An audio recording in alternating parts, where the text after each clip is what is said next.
તમે જમવા માટે બેઠા છો, થાળી ખાલી છે, થાળી ખાલી હોય અને છતાં તમે બેઠા જ રહો, એનો મતલબ એ છે ને કે યુ વોન્ટ સમથિંગ. થાળી ખાલી હોય તો માણસ ઊભો થઈ જાય અને કાં તો જે લેવાનું એ મંગાવી લે. તમે થાળી ખાલી છે અને તમે ઊભા નથી થતા, એનો મતલબ કે યુ વોન્ટ સમથિંગ. હજી તમને કંઈક જોઈએ છે, હજી તમને કંઈક જોઈએ છે, હજી પૂરું ભરાયું નથી, માણસને ધરપત થઈ નથી. જો ધરાઈ ગયો હોય તો માણસ ઊભો થઈ જાય. એટલે આપણા સુખ માટેના પ્રયાસો ચાલુ છે. ઇટ સેલ્ફ એક પ્રૂફ છે કે માણસ અંદરથી સુખી થયો નથી, એનું ક્રેવિંગ હજી ચાલુ છે. જેને સુખી થઈ ગયો એનું સુખ માટેનું ક્રેવિંગ ન રહે, ક્યારેય ન રહે. એટલે અલગ અલગ પેરામીટર્સ હોય છે. માણસ સુખી છે કે નહીં એ માપ લેવા માટેના અલગ અલગ પેરામીટર્સ હોય છે. પહેલાં તો છે ને એને સબ્જેક્ટ વાઇઝ એનાલિસિસ કરવું પડે કે ખરેખર સુખ શું છે. સુખની બાબતમાં બહુ મોટો યુનિવર્સલ લોચો છે, કારણ કે એકચ્યુઅલી કન્ટેન્ટ શું છે, એ શું કહેવાય, સિંગ કોને કહેવાય, ચણા કોને કહેવાય, વાલોળ કોને કહેવાય, વટાણા કોને કહેવાય, બધાને ખબર છે. તમે 4 વસ્તુ મૂકો ને તો 4 જણા એક જ વસ્તુ કહે, પણ સુખ કોને કહેવાય તેમાં 4 જણના જુદા જવાબ આવે છે. અને એક જણ જેને સુખ કહે છે એવો બીજો એને દુઃખ પણ કહે છે, એક જણ જેને દુઃખ કહે છે બીજો એને સુખ પણ કહે છે. એટલે ડિપેન્ડ્સ, કારણ કે એ બહુ રિલેટેડ આઇટમ છે. એટલે એ રિલેટિવ આઇટમ છે કે તમે જેને સુખ માનો છો, હું તમને કહું 40,000 રૂપિયા મહિનાની કમાણી, આ સુખ કહેવાય કે ન કહેવાય? 40,000 રૂપિયા મહિનાની કમાણી, આ સુખ કહેવાય કે ન કહેવાય? ના કહેવાય, બરાબર. સ્ટ્રીટ વેન્ડર છે, એને તમે પૂછો, રિક્ષા ચલાવે છે, એને પૂછો, મહિને 40,000 કમાય છે, બહુ સંતોષ છે કે જબરજસ્ત, એ લોકોની સોસાયટીમાં તો આમ બહુ સારું કહેવાય કે અમારામાં તો સાહેબ લગભગ સૌથી સારામાં સારું કમાય છે, કશું છે નહીં. પણ તમારામાંથી જો કોઈ 40,000 રૂપિયા કમાતું હોય દુકાન લઈને બેઠા પછી સીજી રોડ પર, તો કહેવાય કે એવરેજ કહેવાય, કે આ કંઈ ન કહેવાય. 40,000માં શું, 60,000 તો ભાડું છે દુકાનનું. હા, તો 40,000માં શું થાય? એટલે એ કંઈ જ ન કહેવાય, કચરો કહેવાય અને અલ્ટિમેટલી દુઃખ કહેવાય. ડિપેન્ડ્સ 52%, 52% રિઝલ્ટ સારું કહેવાય કે નહીં?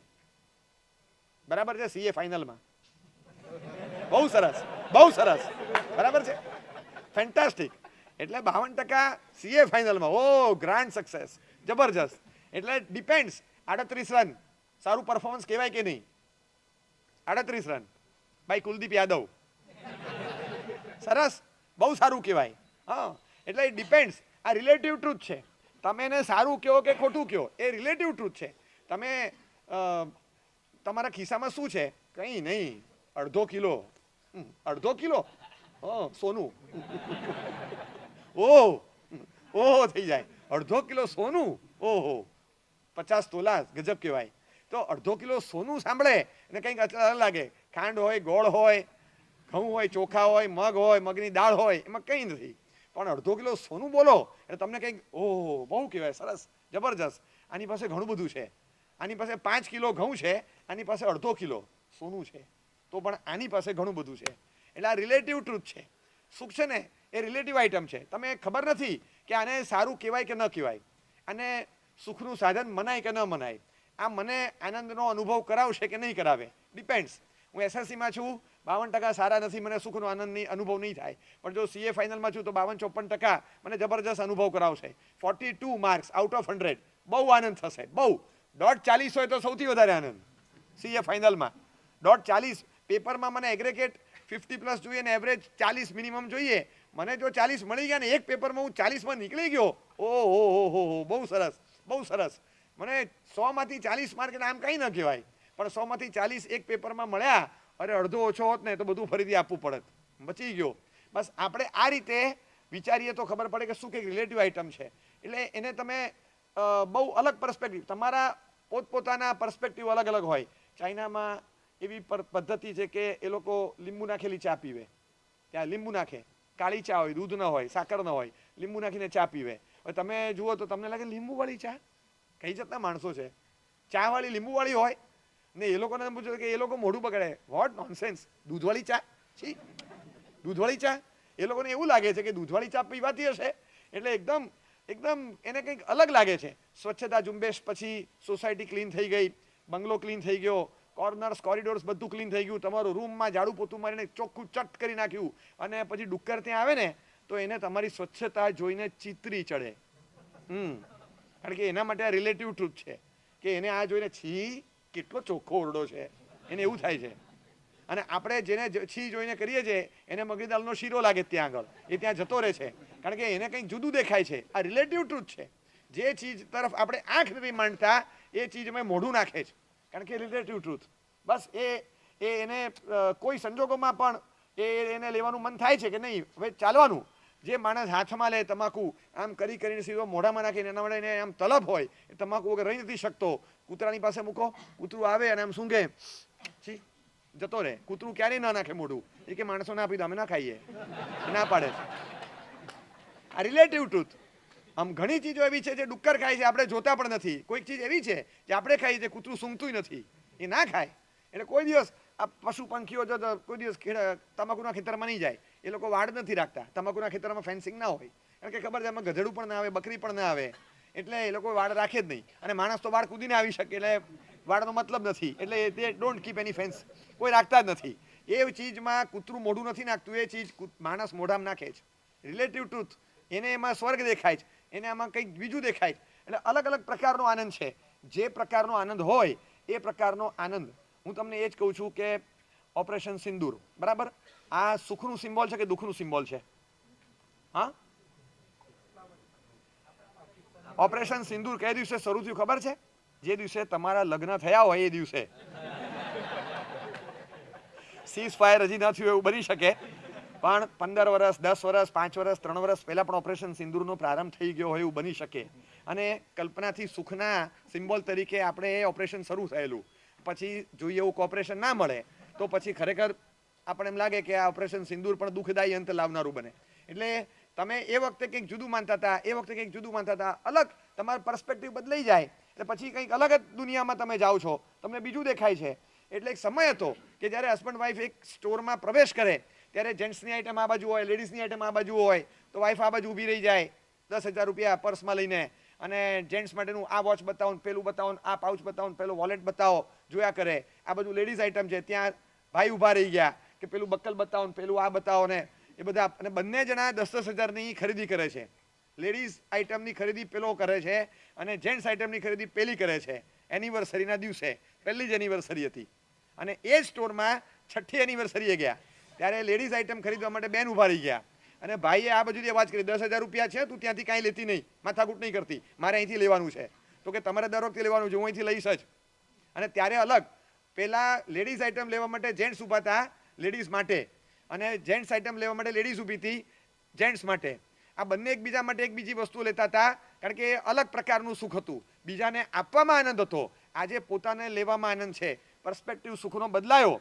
જ્યાં આગળ મટીરિયલ વસ્તુ રિલેશન કરતાં કે ઇમોશન કરતાં વધારે કિંમતી લાગવા માંડી, તો એને થયું કે વસ્તુ 10,000ની એને આપવું એને કરતાં હું જ ના લઈ લઉં, એમ બસ હવે સુખ એને આપવું એને કરતાં હું જ ન ભોગવું. પહેલે એ વખતે એવો વિચાર હતો કે 10,000 રૂપિયા છે તો મારા માટે કંઈ લઉં, એના માટે એમના માટે ન લઉં. બંનેના મનમાં એક, અને પાછું બંને વખતે આનંદ આવ્યો છે. પોતે પોતાની વસ્તુ લીધી ત્યારે પણ આનંદ હતો, પોતે બીજાના માટે લીધું ત્યારે પણ આનંદ હતો. તો પછી આનંદ ક્યારે નહોતો? કે આનંદ હતો જ, તમારો પ્રોસેસ બદલાયો. પ્રોસેસ તમારો બદલાયો, સબ્જેક્ટ તમારો જે પ્રોજેક્શન હતું એ બદલાયું એવી રીતે કે પોતાને સેન્ટરમાં મૂકીને તમે વિચારવા માંડ્યા. પહેલા બીજાને સેન્ટરમાં રાખીને વિચારતા હતા. સાપેક્ષ આખું રિલેટિવ ટ્રુથ છે. સુખ નામનો પદાર્થ, it is related with so many things. કેટલી બધી વસ્તુઓની સાથે રિલેટેડ છે. નવા જ પ્રકારની કોઈ વસ્તુ તમે લીધી હોય એ લઈને તમે બહાર નીકળો, અને એવી વસ્તુ કે જે વસ્તુ બીજા કોઈની પાસે નહીં હોય એમ માન્યું, અને ત્યાં એ જ દિવસે માર્કેટમાં 5-15 જણા પાસે વસ્તુ જોઈ, તો તમને એમ લાગે કે આપણે કઈ કચરો વસ્તુ લઈ આવ્યા, બધાની પાસે આ વસ્તુ છે, આપણે કેવી લઈ આવ્યા, બસ આ તમે લઈને આવ્યા, તો તમે એ આનંદ નહીં આવે. એટલે એ વસ્તુ બીજાની પાસે છે, તમારી પાસે છે ને, તો એનો આનંદ કેમ ન હોય? હા, પણ કે બીજાની પાસે ન હોય અને મારી પાસે હોય તો મને આનંદ થાય. કારણ કે મારી પાસે હોવું ઇટ ઇઝ રિલેટેડ ટુ બીજાની પાસે નહીં હોવું. એ પણ મને સુખ આપવામાં સાથે સહાયક બને છે, એ પણ એક પીઠબળ છે મારું. એટલે એ જો હોય બીજાની પાસે, તો આ વસ્તુ મારી પાસે હોવા છતાં મને સુખનો અનુભવ નથી થતો. એટલે તમારી પાસે ઇનફ પૈસા છે છતાં જો ભાઈ વધારે કમાઈ ગયો અને એની ઈર્ષ્યા થઈ, તો તમારા પૈસા પણ તમને જલન કરાવશે, એ આનંદ નહીં આપે. એટલે દરેક વસ્તુ હું ગણું છું એ પ્રમાણે મને સુખ નથી મળતું. It is related with so many other things. એટલે સુખને પહેલાં તો સમજવું પડે કે એકચ્યુઅલી એ શું છે. એ કોઈ ફિઝિકલ એન્ટિટી ધરાવનારી વસ્તુ છે, એક મેન્ટલ સ્ટેટ છે, એક ફિલિંગ છે, એ હિલિંગ છે, શું છે? તો અમુક વખતે સુખ એ હિલિંગ છે. હિલિંગ એટલે રાહત, રિલીફ આપે તમને ખોરાકનો, સ્વાદનો, ભોજનનો, શરબત પીવાનો આનંદ તો જ આવે કે if you are thirsty and hungry, તમારી પાસે ભૂખ હોવી જોઈએ. તમે ભૂખ ન હોય અને ખાવા બેસો, ભલે ને ગુલાબજાંબુ આપે, પેટ ભરેલું હોય, તમને આનંદ નહીં જ આપે 100%.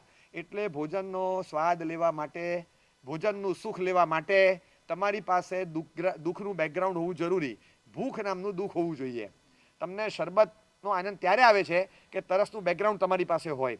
તમને ઊંઘનો આનંદ ત્યારે આવે છે કે જ્યારે થાકનો બેકગ્રાઉન્ડ તમારી પાસે હોય. તમને એન્જોયમેન્ટ સોશિયલ મીડિયામાં પણ ત્યારે આવે છે કે જ્યારે કંટાળો તમારી પાસે હોય. કંટાળો હોય ત્યારે એક સમય આવે છે પછી કે 4 કલાક પછી ત્યાં પણ કંટાળ્યા, ત્યારે પછી બીજું કંઈક હાથમાં લેશો. તો કંટાળો કંઈક હોય ત્યારે એન્ટરટેનમેન્ટ તમને એન્ટરટેન કરે છે. એક પછી સમય થાય છે કે જ્યારે એન્ટરટેનમેન્ટ જ તમને કંટાળો આપે છે 4 કલાક પછી, યુ વોન્ટ અ ચેન્જ. તો આ રીતે સબ્જેક્ટિવ આઇટમ છે. તમને ખબર નથી કે કઈ રીતે આ સ્ટેટ કયું, આ કઈ વસ્તુ છે. તો somewhere it is a relief, somewhere આ રિલીફ છે, ક્યારેક એ મેન્ટલ સ્ટેટ છે, ક્યારેક એમ લાગે કે હિલિંગ છે, ક્યારેક એમ લાગે આ ફિલિંગ છે. સુખ એ અનુભવ છે, સુખ એ હિલિંગ પ્રોસેસ છે, તો સુખ એ ફિલિંગ છે. બસ કોઈકને જોયા અને આનંદ થયો તો કે એ આનંદ શેનો હતો? ખાલી જોયા છે, નથી અડ્યા, નથી ફર્યા, નથી કંઈ વાતચીત કરી, કશું નથી, ખાલી જોયાનો આનંદ. એ જોયાનો આનંદ શું? બસ એ ફિલિંગ, એ ફિલિંગનો આનંદ છે. એ તમારું મન જાણે છે કે શું છે, પણ એ ફિલિંગનો આનંદ તમે માનો છો. કોઈક જગ્યાએ તમને દુખાવો બહુ થતો હતો અને તમને ઓઇન્ટમેન્ટ લગાડ્યું અને તમને રાહત થઈ કે બહુ સારું લાગે છે, આજે તો આમ હાશ એટલું સારું લાગે છે. આ હિલિંગનો આનંદ છે. પેટમાં ગડબડ હતી, હવે આજે રાહત થઈ ગઈ, આ હિલિંગનો આનંદ છે. રિલીફ મળી ગઈ તમને પીડામાંથી, રોગમાંથી, તકલીફમાંથી. તો આ હિલિંગ પ્રોસેસ છે. કોઈક જગ્યાએ ફિલિંગ છે, કોઈક જગ્યાએ માત્ર તમને એક મોમેન્ટરી રાહત મળે છે. પાછી એ જ વસ્તુ 4 કલાક પેન કિલર આપે, 8 કલાક એ હીલ નથી થતું, પણ 8 કલાક સબસાઇડ કરે છે, એને સબસાઇડ કરી દે છે પેનને. 8 કલાક 6 કલાક પછી આઈધર તમે બીજી પેન કિલર લો કાં તો એ દુખાવો ફરી ઉપડશે. દુખાવાને ખાલી એક્ટિવ થવા ન દીધો, તમને ફીલ ન કરાવે. દુખાવાનું કારણ તો હતું જ અંદર, પણ એ ઇન્ફ્લેમેશન હતું અને એના કારણે થોડોક દુખાવો રહેતો હતો, કંઈ પણ હતું, પણ એ દુખાવો તમને વધારે પીડા ન આપે એ પેન કિલરે 6-8 કલાક ધ્યાન રાખ્યું. બીજા 6-8 કલાક પછી તમને કાં તો બીજી પેન કિલર લો કાં તો તમે દુખાવો ભોગવો. બસ, એટલે આ તો તમને કામ ચલાવ રાહત આપી દીધી. તો મોમેન્ટરી તમને રિલીફ આપી, એટલું જ છે. આ બધાને એકવાર હું સુખ માનીશ, whether it is momentary, whether it is relief or it is a feeling or it is a healing, જે પણ હશે. ઘણીવાર માત્ર મારી પાસે હોવું જોઈએ, બસ મારી પાસે હોવું જોઈએ, મારી પાસે હોવું જોઈએ. સમજો કે તમને પપ્પા પાસે 2 કાંસકા છે, નવા કાંસકા લાવ્યા છે સિંગાપુરથી, અને 2 કોમ લાવ્યા, અને પપ્પાએ 3 ભાઈઓ હતા, એકને આપ્યો, બીજાને આપ્યો, ત્રીજાને નહીં આપ્યો. તો ત્રીજાને ખરાબ લાગે કે ન લાગે? બરાબર. ત્રીજો ટાલીઓ છે, ત્રીજો ટાલીઓ છે. હવે મને કહો કે એને ખરાબ લાગે કે ન લાગે? ના, તમને કહું, આપો તો મસ્કરી લાગે, પણ તમે નથી આપતા ને એમાં તમે એને કાંસકાની જગ્યાએ બીજું કંઈ લાવો ને તો બરાબર. એને એમ લાગે છે કે you are ignoring me. It's okay, ચલો કે કાંસકો મારા માટે નેસેસરી નથી, તો વાળું કે એવું તેલ લાવવું જોઈએ તારે. તું કંઈ પણ લાવ, પણ 2 ભાઈઓ માટે તું કંઈક વસ્તુ લાવે છે 200 રૂપિયા, મારા માટે કંઈ વસ્તુ નહીં લાવવાની. એટલે ફેક્ટ ઇઝ કે યુ આર ઇગ્નોરિંગ મી. એટલે એને દુઃખ લાગે છે. કાંસકો નહીં આપે એનું પણ દુઃખ લાગે છે. હવે તમને એમ લાગે કે આને કાંસકો આપીશ તો દુઃખ લાગશે, અને પેલાને એમ લાગે છે કે મને કાંસકો નહીં આપીને મને ઇગ્નોર કરે છે. તો ખરેખર કાંસકો આપો તો પણ દુઃખ છે એક એંગલથી, બીજા એંગલથી કાંસકો ન આપો તો પણ દુઃખ છે. તો એને આપવાનો કે નહીં આપવાનો ખબર નથી. એને પહેલાં પૂછીશ કે તું હું વિચારવાનો છે મને કે, એ રીતે હું નક્કી કરું કે આપવું કે ના આપવું. તું જો પોઝિટિવ એપ્રોચથી વિચારવાનો હોય તો ના આપું, અને જો તને ખરાબ જ લાગવાનું હોય તો પછી હું આપી જ દઉં. તારે જે માનવું એ માન ભાઈ. એટલે આપણે ખબર જ નથી. કેટલીક વાર ઘરનાને થોડું કંઈ આમંત્રણ આપવાનું, કાલે જમવા આવજો ઘરે, આમંત્રણ ના આપે. ઘરના સગા ભાઈને થોડું કહેવાનું હોય, એને ન કીધું કે આખા ગામને કીધું, મને ન કીધું, તો શું કામ જવું? બધાને બોલાવ્યો, મને જ નથી બોલાવ્યો. આપણે એમ વિચારતા હતા કે એને બોલાવવાનો થોડો એનો ઘરનો છે, એ તો આગલા દિવસ શાંતિ આવીને કામમાં હાથ લગાવશે, મદદ કરશે મને કામમાં, અને એ તો ઘરનો માણસ છે, એને થોડું આમંત્રણ આપવાનું હોય. પહેલાંને એમ લાગ્યું કે મને બોલાવ્યો નથી તો હું શું કામ જવું. એટલે ખરાબ લાગવું ને સારું લાગવું એ પણ બધું એવું છે કે સારું તમે બોલો, ફિલિંગ, તમે શું કરો કંઈ ખબર જ નથી, કંઈ જ ખબર ન પડે. તમે કોઈ પણ પ્રશંસા કરો, વસ્તુ છે ઘરમાં, કોઈ સારી વસ્તુ છે, સમજો કે આજે રસોઈ સારી બની છે, તમે વખાણ કરો તો ઘરની વ્યક્તિને સારું લાગે કે ખરાબ લાગે? સારું જ લાગે. આમ ઘરમાં ખાલી વાત સાંભળી કે આપણે બધે કમ્પ્લેન કર્યા કરીએ છીએ, અને કોઈ દિવસ કોમ્પ્લિમેન્ટ તો આપતા જ નથી. આવું થોડું ચાલે. મેં એકવાર રાતના પ્રવચનમાં બાધા આપી હતી. મેં તે હતી કે રોજ એક બાધા આપું આવતીકાલ રાતના પ્રવચન સુધી 24 કલાકની.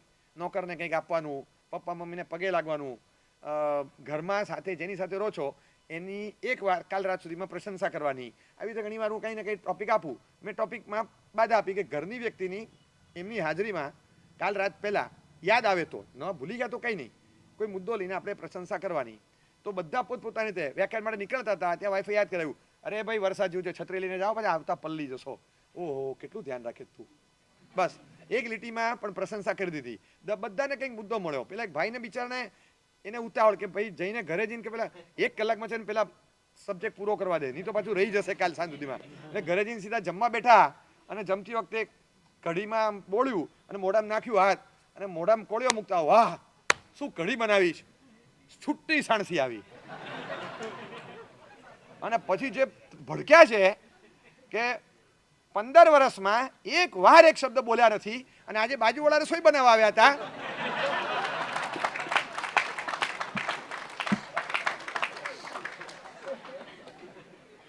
હવે મને કહો કે ઘરની રસોઈ સારી હોય અને એના વખાણ કરીએ તો સારું લાગે કે ખરાબ લાગે? Once again it is subjective, બરાબર, રિલેટિવ. કે તમારે પેલા પૂછવાનું કે વસ્તુ કોણે બનાવી છે, કેમ ના પછી ઓપિનિયન આપવું એમ. હવે આટલા બધા સેફ ગાર્ડ સાથે થોડા જઈ શકીએ છીએ આપણે. એટલે બધી વસ્તુ સાપેક્ષ સત્ય છે. કોઈક વાર પ્રશંસા કરો એ પણ સારું લાગે, કોઈક વાર ન કરો એ પણ સારું લાગે, કોઈક વાર ચૂપચાપ ખાઈને જતા રહો એ સારું, કોઈક વાર વચ્ચે વચ્ચે વખાણ કર્યા કરો એ સારું. એટલે કંઈ પણ ખબર ના પડે. એટલે બધી વસ્તુ સારી લાગે. બકવાસ આ વટાણાનું શાક બનાવ્યું છે કાંઈ, કે એવું બકવાસ મોઢામાં જતું નથી. શાંતિ રાખો. આ વટાણાના શાકને છે ને 150 લાઈક મળી છે, સમજ્યા? મારા વટાણાના શાકને 150 લાઈક મળી છે. તો આમાં ડિજિટલ જોવાય કે ફિઝિકલ જોવાય? કઈ લેવાય ને સાચી લાઈક કઈ? હવે ઓલા 150 લાઈકને હું ધોઈ પીવાની પણ તારી જે ઘરમાં ખાય એની લાઈક મળવી જોઈએ ને. એટલે એક ડિસલાઈક આ 150 લાઈકને ટપી જાય કે નહીં? એટલે એ રિલેટિવ છે કે લાઈક ને ડિસલાઈકમાં ક્વોન્ટમ કોનું ચડે છે. Once again it is relatively. એટલે કનેક્ટેડ એવું છે કે આ સુખ કયો પદાર્થ, ગૂંચવાડાવાળો પદાર્થ છે. તમને ખબર જ નહીં પડે કે આ સાચું કે ખોટું, મૂંઝવણ જ થયા કરે કે ખરેખર આ વસ્તુ સારી કે ખરાબ. હજી સુધી ખબર જ નથી પડતી કે આ આમ કહેવાય કે ન કહેવાય, ખબર જ ન પડે. એટલે કોઈ પણ માણસને આપણે ખુશ થઈ અને લે રાખ, કેમ રાખને 100 રૂપિયાની નોટ આપી તો એને ખુશી થાય કે ન થાય? કે ભિખારીને આપી હોય તો એકદમ ખુશી થાય, ઘરના નોકરને આપી હોય તો ખુશી થાય, છોકરાને આપી હોય 100 રૂપિયા રાખો, હાલ્યો બીજા 100 તમે રાખો. 100 રૂપિયા આપ્યા, 100 રૂપિયા. પછી મમ્મી કે શું થયું? શું તારા વરે મને 100 રૂપિયા આપ્યા? મારા પપ્પાએ નહીં, તારા વરે મને 100 રૂપિયા આપ્યા. પછી શું મેં 100 મારા ઉમેરી પીકી બેંકમાંથી, મેં 200 વાપરવા આપ્યા પપ્પાને. 100 રૂપિયા, 100 રૂપિયા. ત્યાં એને કચરો લાગે છે કે પપ્પા મને, હું 2 દિવસ ટ્રીપમાં જઉં છું ગોવા, 2 દિવસ મને 100 રૂપિયા આપ્યા. આ પપ્પા જો મારા. હવે ભિખારીને આનંદ હતો, જરા આમ હાથ લાંબો કરે અને તમે 100ની નોટ આપો, ભિખારીને ખુશી થાય, છોકરાને આનંદ ન થાય. બાપુજી કે ઘરના વડીલો એ હાથ લાંબો કરે ને ત્યારે 100 નહીં, 500 નહીં, ત્યારે ચાવી મૂકવાની હોય સીધી કબાટની. આપણે એમ વિચારતા હોઈએ કે જે કોનો હાથ લાંબો થયો છે, કઈ રીતે કોને આપવાનું છે. It is related once again કે કોને આપો છો. 100 રૂપિયા આપવું એ આપવા જેવું છે પણ ખરું અને નથી પણ ખરું. Once again it is relative truth. એટલે આ સાપેક્ષ સત્ય છે. એવી રીતે સુખ છે ને, હું કોઈકને આપવા માંગુ છું પણ એને મળશે કે નહીં એ ખબર નથી. એને મળશે કે નહીં એ ખબર નથી. તમારા કોઈ સોસાયટીના મેમ્બર છે, એ કંઈક જઈ રહ્યા છે, ગાડી બગડી ગઈ રસ્તામાં અને અચાનક તમે એક્ટિવા પર જતા હતા. એક્ટિવા પર જતા જતા તમે જોયું, ઓહ અરે શું વાત કરે, શું થયું? અરે કે ખબર નહીં આ ગાડીમાં શું પ્રોબ્લેમ થયો. અરે છોડને, ચાલ વરસાદ જેવું થઈ ગયું, આવી જાય, અત્યારે ક્યાં ઊભો રહીશું, આવી જાય મારી પાસે. ડબલ સવારીમાં તમે એને લઈ લીધું એક્ટિવા પર અને મૂકી આવે. એને આનંદ થાય કે ન થાય? એને થાય આનંદ, બરાબર, એને આનંદ થાય. એટલે એને ગમે છે. પણ એક એવી હસ્તી હોય કે જે હસ્તી જિંદગીમાં કોઈ વિચાર ન કરે. સમજો કે મુકેશભાઈ અંબાણી છે અને એ ક્યાંક જતા હતા અને અચાનક, બને જ નહીં, આ તો ખાલી આપણે હાઇપોથેટિકલી વિચારીએ છીએ કે એમની ગાડી બગડી ગઈ અને તમે એક્ટિવા પર જતા હતા. અરે મુકેશભાઈ શું થયું, શું થયું? આવી જાઓ, આવી જાઓ, આવી જાઓ, આવી જાઓ. મુકેશભાઈ આવે. એ કે મારા પેટ્રોલ પંપ પરથી મફતમાં ભરાવીને જતો રહે, જા ભાગ, તારી એક્ટિવા પર બેસું જા. એ ઊભો રહે પણ તમારી એક્ટિવા પર ડબલ સવારીમાં ના આવે. તમે મેં ડબલ સવારી પણ અપમાન લાગે, ડિસ્ગ્રેસફુલ લાગે. ગમે એવો સંબંધ હોય તો એ શું થઈ ગયું? જે વ્યક્તિનું જે સ્ટેટસ હોય એ સ્ટેટસને અનુરૂપ તમે એને આમંત્રણ આપો તો આવકાર કે આમંત્રણ પણ આનંદ આપે. પણ એક અલગ પ્રકારનું હોય તો એને આનંદ નથી મળતો, એ ન જ મળે. એટલે એક અલગ પ્રકારનું છે. રોટલી દાળ ભાત શાકમાં સુખ છે, પણ તમે મહેમાનને બોલાવો અને પછી રોટલી દાળ ભાત શાક આપો તો એમ જ થાય કે રોટી દાળ ભાત શાક બનાવ્યા તો હું શેના આપણે જમવા બોલાવ્યા કે ખબર નથી પડતી. જમવા આવજો, જમવા આવજો, જમવા આવજો. રોટી દાળ ભાત શાક, પાપડ નહોતો, ચટણી નહોતી, કંઈ નહીં. રોટલી દાળ ભાત ને શાક, 4 વસ્તુ હતી. નસીબ કે આજનું જ હતું બધું, કશું હતું નહીં, કંઈ નહોતું. કંઈક પાપડ તો શેકીએ, કાંઈ તો હોય, મીઠાઈ નહીં, કશું નહીં. રોટલી દાળ ભાત શાક જમાડ્યા તો રોટલી દાળ ભાત શાક જમાડ્યા કંઈ ખરાબ છે? એ ખરાબ છે? એટલે ઇટ ઇઝ રિલેટેડ. તમે તમારા મનમાં તમે જે ધારણા સાથે આવો છો એની કરતાં તમને જુદું મળે તો તમને આંચકો લાગશે. 1 વાગ્યા હતા બપોરના, 1 વાગે ઉપાસીમાં શાંતિથી બેઠો હોઉં, સાહેબ ગુથરી વાળો પધારો ને, અને મને આગ્રહ કર્યો, નહીં નહીં નહીં, ખપ નથી, બધા વાપરવા બેસી ગયા છે, પથવા આવ્યું છે. નહીં સાહેબ, આજે તો આવવું જ પડશે, આજે તો આવવું જ પડશે. ખપ જ નથી, પણ નહીં આજે આવવું જ પડશે, કોઈ પણ હિસાબે આવવું પડશે, હું જવાન નથી મારા સામે લીધા વગર, આજે તો આવવું જ પડશે. આગ્રહ એટલો બધો હતો કે ઘરે કાં તો સિઝનની પહેલી કેરી આવી હોય, ઘણાને એવું હોય કે મારા સાહેબને વરાવીને પછી શરૂ કરવું, કાં તો ઘરે કોઈ મહેમાન આવ્યો હોય, વિશેષ દ્રવ્ય બનાવ્યું હોય, એમ થાય કે આજે મહાત્મા પધારે તો બાસુંદીનો લાભ મળે, ઘરે બનાવ્યું જ છે તો. આમ કોઈ પણ કારણ હશે, કાં તો કંઈક વર્ષિતપનું બેસણું હોય, તપસ્વી હોય, કોઈ દીક્ષાર્થીના પગલાં હોય, કંઈક વિશેષ લાગે છે ઘરમાં. આજે જે રીતનો આગ્રહ છે 1 વાગ્યો, પછી છેલ્લે નહીં તો તમે એક છેલ્લે કોઈ એક મારા સાહેબને મોકલો ને મોકલો, બસ મોકલો ને મોકલો. પછી છેલ્લે એક મારા સાહેબને તમે જઈ આવો ને એકવાર, એમનો બહુ આગ્રહ છે આજે. એટલે પછી જતા તમે જો તમે છે ને તરફડીના અને ઉપરના રાખો, કદાચ દૂધ પાક હોય તો આમાં લેજો, મગી દાળ હોય તો છૂટી આમાં લેજો, અને ઉપર કેળાવડું મૂકી દેજો. બસ આટલું મેં બધું એને શિક્ષણ આપીને ગયા ઓરવા માટે. એ ઓરવા માટે ગયા અને પછી લઈ ગયા અને પછી 3જે માળે ચડ્યા અને 3જા માળે 303 નંબર પર તાળું હતું, ત્યાં ઊભા રહ્યા દરવાજાની સામે, ખિસ્સામાંથી ચાવી કાઢી અને એમની સામે જ ખોલ્યું. મારા સાહેબ કે હાય હાય, તાળું ખોલે છે. હવે અંદર ગયા અને પછી આમ જોયું ને એક ડબ્બો કાઢ્યો. મારા સાહેબ શક્કરપારા લઉં? 1 ને 10. મારા સાહેબ શક્કરપારા લઉં? એ શક્કરપારા સાંભળીને મારા સાહેબને ચક્કર આવવા માંડ્યા. કે વાંધો નહીં, હું પકડીને ઊભો છું, તમે લઈ લો થોડા. એમણે ચક્કરપારા લઈ લીધા. ચક્કરપારા લઈને મારા સાહેબ એમ કેમ પાછા આવ્યા. અહીંયા 2 મારા સાહેબ બધા વાપરમાં છેલ્લા બધા ઊભા થઈ ગયા. છેલ્લા 2 જણા પાત્રા ધોતા હતા. ઊભા રહેજો, ઊભા નહીં થતા. અરે તમારે પછી કાલથી હોળી કરવાની છે, હમણાં કાંઈ અત્તરવાના માટે લઈને આવશો, ઊભા રહો. મેં 2 જણે બેસાડી રાખ્યા છે, ઊભા રહો. કે ના ના હવે નથી જગ્યા. અરે બેસો, હવે તમારું જો. આ બધા ઊભા થઈ ગયા, તકદીર તમારું જ હતું. આ ભાઈ એ જ વખતે આવ્યા, હવે બેસો. 20 મિનિટ એમને ટીંગાડી રાખ્યા. એ પણ વિચારમાં પડ્યા કે ચલો કાંઈ નહીં, સાહેબ કે છે તો ઊભા રહી જઈએ અને કંઈક જે પણ સારું દ્રવ્ય આવશે અત્તરવાનું છેલ્લે નથી કરશું. ઓલા મારા સાહેબ આવ્યા ને મૂકીને જતા રહ્યા, એટલે વાપરો. પછી મારા સાહેબે પડદામાંથી બૂમ પાડી, જ્યારે 1 મિનિટ આવજો ને અહીંયા, તો કે હું નથી આવવાનો, જે હોય પતાવો.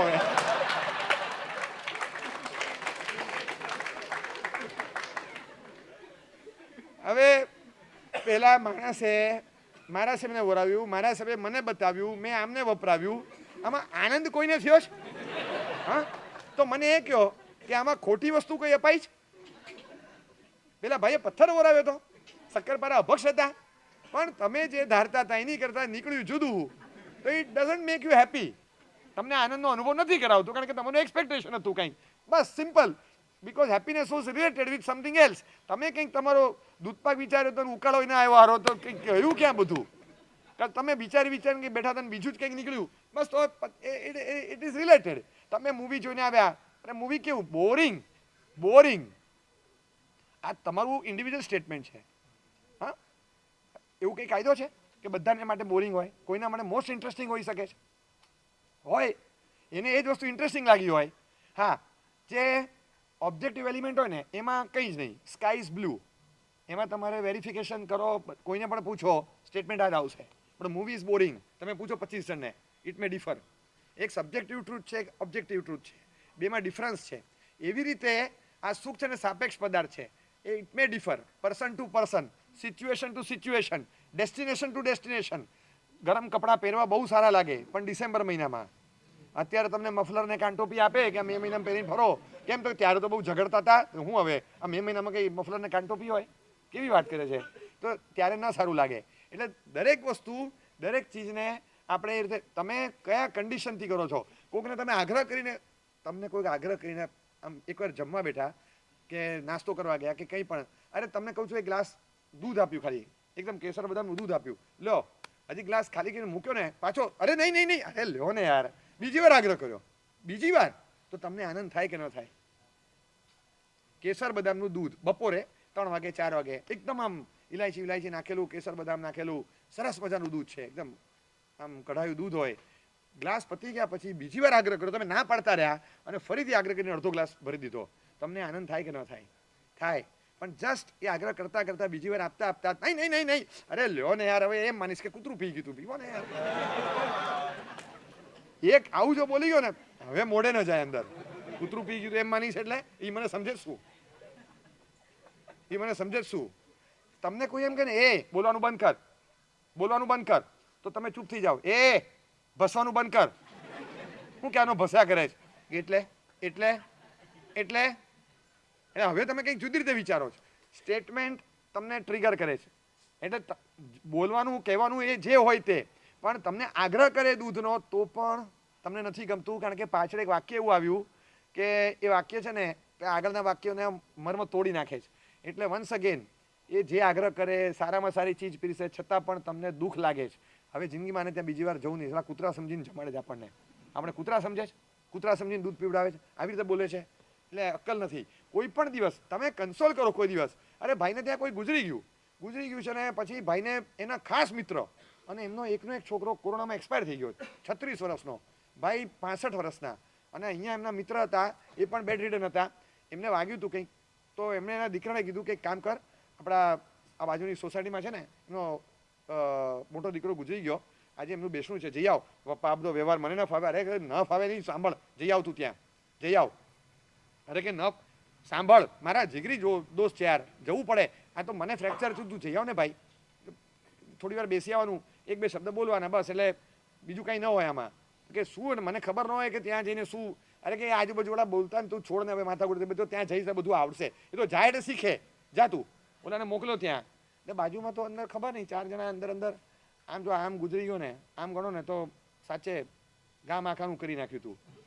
આમ સાચું કહું ને તો આપણે બોલાય નહીં, પણ એના બાપાની જાન ગઈ, જાન છૂટી, એના બાપાને જાન છૂટી, સાથે આ છોકરો ગયો ને હવે એના બાપા સુખેથી રહેશે, એટલો ટેન્શન આપતો હતો બાપાને. 3 વાર એના પૈસા બધા બાપાએ ભર્યા છે, હેરાન કરતો હતો, એટલું દેવું કરતો હતો, એટલો સટ્ટો રમતો હતો.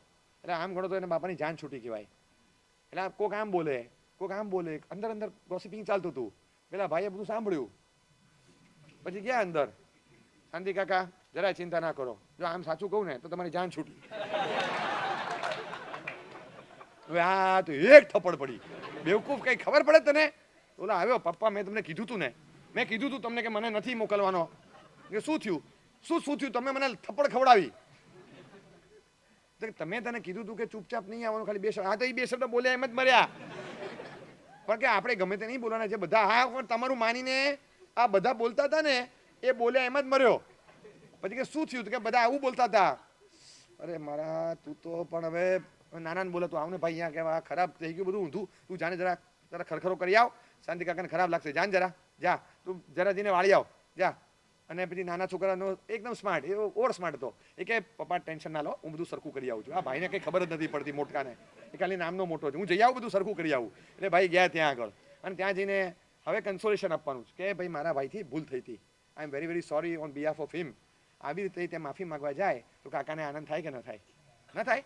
ત્યારે આ જે બોલું એનાથી આનંદ ન થાય, પણ જે પાછળ આવી અને પહેલાંની ભૂલ વતી માફી માગી જાય એમાં આનંદ ન થાય. એ પહેલાં એ સ્ટેટમેન્ટ આપ્યું કે કાકા ચિંતા ના કરતા, મારા મોટા ભાઈ જરાક આમ પણ છે ને 1.5 છે, જરા એને ખ્યાલ નથી રહેતો, અને સોરી 1.5 ની 0.5 છે. 1.5 તો શું છે કે અડધું તો ન જ બોલે, આ જરા વધારે પડતું કરી ગયા, ખબર નહીં પડી કે ક્યાં શું બોલાય, ક્યાં શું સમજાય, જરા ખ્યાલ બાર ગયું કે તમે જરા ચિંતા ના કરતા, કે મેં મારા પપ્પાને કહી દીધું છે કે તમારો બીજો દીકરો ગુજરે ને ત્યારે હું જ આવીશ. એની પ્રાર્થનામાં આને મોકલીશ જ નહીં, પહેલેથી હું જ આવીશ. હવે આ 2 થપ્પડ ખાઈને આવે એવું બોલવાનું કોને કીધું તું? હવે આ કન્સોલેશન કાકાને એક્સેપ્ટેબલ બને? એટલે કે એક તો મને અહીંયા દર્દ છે અને એમાં તું પાછો વઘાર કરે છે, ખબર નથી પડતી. એટલે તમારા કન્સોલેશનના સ્ટેટમેન્ટ પણ સુખનો અનુભવ કરાવે એવું જરૂરી નથી. હા, એટલે એ તો કેવું કરાવશે વાંધો નથી, એ કંઈ તમને ખબર નથી કે કોઈને પણ કહે ને વાહ વાહ કેવું પડે જબરજસ્ત, આગમભાઈ મને કહે સાહેબ આજે હું બોલ્યો આમ બરાબર હતું ને, સરસ, આમ કવિતા બને કેવી લાગી? કેવું પડે સાહેબ.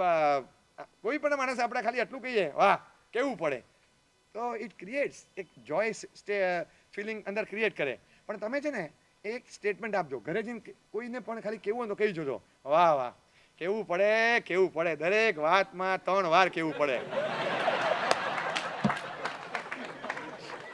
પછી જો મોઢું કેવું થાય. કેવું પડે, બાકી કેવું પડે દરેક વાતમાં 3-4 વાર કેવું પડે. પછી જો મોઢું કે લે પેલા બ્રોડ થશે પછી ત્રિકોણ થશે. કેમ આવું બોલ્યા કે હું સારું, આ સારું કહેવાય. એટલે તમે કોઈ પણ સ્ટેટમેન્ટને સેજ એક્સટેન્શન આપો ને એમાં આખું ખરાબ થઈ જાય. થોડુંક માપમાં બોલો તો સારું થઈ જાય. દરેક ચીજ it is once again related. You cannot make it કે આ સારું છે આ ખરાબ છે, કંઈ જ ખબર નથી. એટલે પહેલાં તો સબ્જેક્ટ વાઇઝ ક્લેરિટી, એક ઓબ્જેક્ટ વાઇઝ ક્લેરિટી અને એક પ્રોજેક્ટ વાઇઝ ક્લેરિટી, 3 જોઈએ સુખમાં. પછી છે ને આ સ્ટાન્ડર્ડ નક્કી થાય. પહેલાં સબ્જેક્ટ વાઇઝ ક્લેરિટી જોઈએ કે આ સુખ એ શું છે. તો it is related to so many things. તમારી ઇન્ડિવિજ્યુઅલ માન્યતા, તમારી સમજણ, તમારું સ્ટેટસ, તમારું સ્તર, તમારા બિલીફ, તમારું સરાઉન્ડિંગ, તમારા ફેમિલી, જે કેટલી બધી સિસ્ટમની સાથે સંકળાયેલું છે. એટલે એની સાથે તમારી રુચિ અરુચિ, તમને ચા કેવી ભાવે, બીજાને ચા કેવી ભાવે, કોકને કઢી ખાટી ભાવે, કોકને કઢી મીઠી ભાવે. બની શકે કે કોઈને તીખું શાક જોઈએ, કોઈને રસાવાળું શાક જોઈએ, કોઈને કોરું શાક જોઈએ, કોઈને સંભારવાળું જોઈએ, કોઈને એકદમ ઓછા વઘારવાળું જોઈએ. ડિપેન્ડ્સ. એક શાક પણ અલગ અલગ પ્રકારના જોઈતા હોય. દરેકને ભાવવા નહીં ભાવવાની રુચિઓ અલગ અલગ હોય. લાઇક્સ ને ડિસલાઇક્સના બટન એક સરખા હોય પણ દબાવનારા બધા જુદા જુદા પર્સનાલિટીઝ હોય છે. એ કોઈક દબાવે તો કોઈક ડિસલાઇકનું દબાવશે, કારણ કે એને ખબર છે કે આ વસ્તુ જરાય મને ચાલે એમ નથી. એ જ વસ્તુ બીજો ડબલ ઉપાડે એમ છે. એટલે ખબર જ છે એ ઘણીવાર સડેલો બાજરો પેલો આખો બધો ઉપાડી જાય. અડધો કિલો કોઈ લે નહીં, ઓલો 40 કિલો લઈ ગયો, કારણ કે એને એવા કોઈ જગ્યાએ નાખવાનો હતો કે જેમાં પશુઓને કે પંખીઓને ચણ નાખવાનું હતું. એમાં આ બહુ મેટર નહોતી કરવાની. લઈ ગયો. હવે તમને રૂમ હોરિબલ. આ જોતો ખરા આ શું છે, બધે એકલા છાપા ઢગલા. આ જોતો ખરા. પણ જો તમારો પસ્તીનો ધંધો હોય ને તો તને બહુ મજા આવે કે આ તો તમને ઇન્કમ દેખાય એમાં. હા, એટલે ભંગાર હોય ભંગાર. પણ તમે જો ભંગારવાળા હો તો તમને એ ભંગાર પણ બહુ સારો લાગે. એટલે તમને ખબર છે કે કઈ વસ્તુમાંથી શું ઊભું થાય. તો વન્સ અગેન એ વસ્તુ સારી છે. એટલે રિલેટિવ પદાર્થ છે. જે વસ્તુ એકને સુખ આપે બીજાને ના આપે. એક જ વ્યક્તિને એક સમયે સુખ આપે, બીજા સમય ના આપે. એક જ વ્યક્તિને એક સંયોગમાં સુખ આપે કે એક ક્ષેત્રમાં સુખ આપે, અલગ સંયોગ કે અલગ ક્ષેત્રમાં એને સુખ ના આપે. એક જ વ્યક્તિ અમુક વખતે સુખ આપે છે, અમુક વખતે સુખ નથી આપતી. બાજુવાળો મારવા આવે અને ત્યારે પપ્પા હાજર હોય તો સારો આનંદ થાય છે. અને દોસ્તારની સાથે કંઈક સિગરેટ પીવા ગયા ત્યાં પપ્પા અચાનક હાજર થઈ ગયા તો ત્યાં નથી ગમતું. અરે પપ્પા અહીંયા ક્યાં ટપક્યા એમ થાય. અને પછી બાજુવાળો 2-4 મારી આવે અને પછી પપ્પા આવે, પપ્પા મેં તમને 4 વાર બૂમ પાડી, 2 મિનિટ મોડા આવ્યા તમે, તરત ન અવાય. ત્યારે પપ્પાએ તરત પ્રગટ થવું જોઈએ, ત્યાં પ્રગટ ન થવું જોઈએ. તો પપ્પા પ્રગટ થાય તો આનંદ કે ન થાય તો આનંદ. ઇટ ડિપેન્ડ્સ કે તમે ક્યાં છો અને શું કરો છો. સમટાઈમ્સ પપ્પા પ્રગટ થાય એનો આનંદ હોય અને સમટાઈમ્સ પપ્પા પ્રગટ ન થાય એનો આનંદ હોય. બસ એવું છે. તમે કોઈ સારું કામ કરીને આવ્યા છો, તમે ઘરમાં આવો ત્યારે તમને રિસીવ કરવા માટે 4 જણા દરવાજા પર ઊભા હોય, દરવાજો ખોલીને તૈયાર હોય, આવો વેલકમ, કોંગ્રેટ્સ બસમ જે ગ્રીટ કરે બધાને, વરસાદ વરસે તમારી પર, આનંદ હોય. રાત્રે રખડપટ્ટી કરીને નાઇટ આઉટમાંથી 3:30 વાગે સવારે આમ લબડતો ઘરે આવ્યો અને ત્યારે 4 જણા દરવાજામાં ઊભા હોય, ન ગમે. કોઈ ના હોય, ચૂપચાપ તમે અંદર જતા રહો. કોઈને ખબર ન હોય 8 વાગે સવારે કે તમે 3 વાગે આવ્યા, 1 વાગે આવ્યા કે 11 વાગે આવ્યા, કંઈ ખબર નથી. બધા 10 વાગે સૂઈ ગયા હતા અને તમે કેટલા વાગે આવ્યા કોઈએ પૂછ્યું પણ નહીં, તો તમને ચૂપચાપ અંદર જવા મળ્યું એનો આનંદ હોય. ઇટ ડિપેન્ડ્સ કે કયા સંયોગમાં શું થાય છે એના પર હેપીનેસ ડિપેન્ડ્સ કરે છે. એટલે એના પરથી નક્કી થાય. It is a state of mind ultimately.